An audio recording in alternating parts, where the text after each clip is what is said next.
లోకానికి మన కోసం ఏ తెచ్చి దిగి వచ్చాడని లేఖనాలు సెలవిస్తున్నాను. అందుకనే దేవుడు ఈ రోజు దేవుడిని దేవుడుగా చూడలేదు, కానీ దేవుడు మనల్ని ప్రేమించాడని యోహాను 4:19 వాక్యం 1 యోహాను మొదటిగా మనల్ని ప్రేమించి ఈ లోకాన్ని ఎంతగానో ప్రేమించి మీరు నిత్య జీవం పొందడానికి కనుక మీరు పరలోకాన్ని చనిపోయిన తర్వాత పరలోకానికి దేవుడి దగ్గర ఉండటానికి ఆయన నిత్య జీవం అనుగ్రహించడానికి ఆయన్ని దేవుడు అనుగ్రహించాడంట తన కుమారుడిని.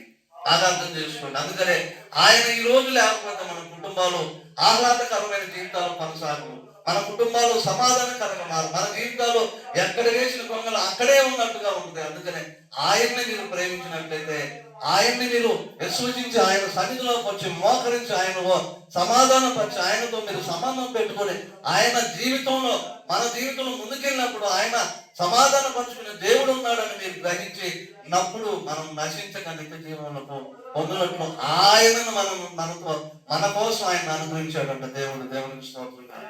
అందుకనే మనం ఎవరు కూడా నశించిపోకుండా, ఎవరు కూడా కష్టాలు పడకుండా, రుగ్మతలు పడకుండా, ఆయన ఒకవేళ ఉంటాయి రుగ్మతలు లోకంలో ఉన్నాం కాబట్టి శోకాలు వస్తాయి కాబట్టి, అలాగనే మరి లోకము సముద్రం లాంటి లోకంలో మనం ఉన్న కష్టాలు కలగల్లో అన్ని కూడా వస్తూ ఉంటాయి. అయినప్పుడు కూడా దేవుణ్ణి మనం మనల్ని దేవుడు ప్రేమించాడు కాబట్టి మీరు కూడా దేవుణ్ణి ప్రేమించి ముందుకెళ్తే ఆ కష్టాలు వచ్చినా, ఒకప్పుడు కష్టాలు వచ్చినా కానీ ఆ కష్టాలు కూడా కడతేరి మరి దేవుడు సజావుగా సమాధానకరంగా మనల్ని మార్చి ముందుకు నడిపిస్తాడని దేవుని యొక్క వాక్యం చదవాలి. అందుకనే లోక